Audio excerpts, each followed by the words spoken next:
Yeah, it was your boy Tyrone back in those videos. So in this video, I will be explaining what not to do with your CPN number, profile, whatever.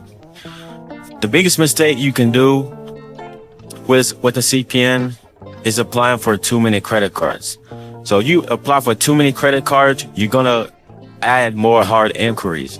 Hard inquiries, the more you add, it's gonna prevent you from getting approved for more credit cards.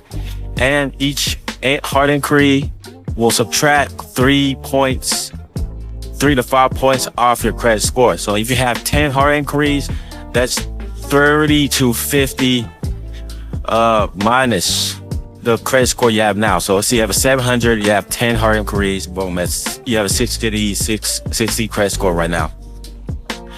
That's one thing you should avoid. So the second thing you gotta avoid is some people didn't do proper public records. So without public records, you can't really get into Credit Karma. So getting into Credit Karma is also an issue for most people.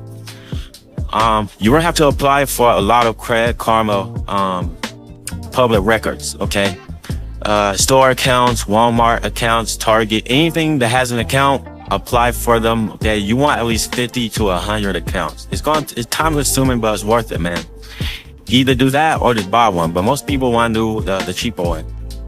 So make sure you apply for a lot of accounts.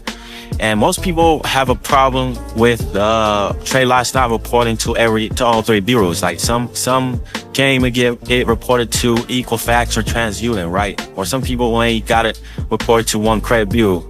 And yeah, that sucks. But the thing is, you're gonna have to find a company that reports to all three bureaus, okay? So certain credit builders, like let's say for example, when My Jewelers, right? When you used to add My Jewelers Club, I don't think they report anymore, but My Jewelers Club, they'll report to like 1 or 2 credit bureaus. So yeah, find a vendor that have Tradelines that reports to all their bureaus, like the ones in the description. Like, make sure you guys check it out. But that's also an issue. An issue is people not having the proper paperwork, all right? So you're gonna have to have proper paperwork. If you have a CPN that's not under your name, you're gonna have to forge the documents to where it matches the CPN information, okay? But with that information, you can't really do much when it comes to applying stuff in person, because that makes it even more sketchy. You're gonna have to do everything online if you have a CPN that's not under your info, okay? So you try to get a car, don't go to the dealership, go under Carvana or V-Room, okay? So if the CPN is under your name, you can do anything you want. Or you can go in person to a dealership, because your ID is gonna match your name and you can use your actual ID and paperwork, okay? It's not that hard. So another one will be not having enough credit history. So if you only have 1 year of history or less, then you can't really get approved for much or a higher credit line. So if you add some trade lines with higher history, like 5, 10, 7 years, or even 15 years, then you won't get approved for a higher credit limit, okay? And the most common thing people do that I see is they burn out their CPN, adding collections, negatives on their account, and they pretty much burn out their CPN, makes it unusable. So I see people just apply for a couple of credit cards, max them out, and they can't use it no more. So you don't want to do that. You want to build the CPN up to where if you use it as your own credit, you know. So make sure y'all burn out your CPN unless you have to, you know. But the only way I'll burn out CPN is if I made 100,000 or 50K off a CPN, that I can burn it, start over, make a new one, or just buy CPNs. Like, if you buy CPN, yo, I will burn out. But if you make your own CPN, don't burn out, guys. Like, it's stupid, okay? It takes a while to make a CPN. Like, it takes like a week to build the foundation of the CPN. Yeah, some people don't know how to do anything with a CPN these days. They always, people still ask me questions to this day on how to do certain stuff, but it's really just common sense, man.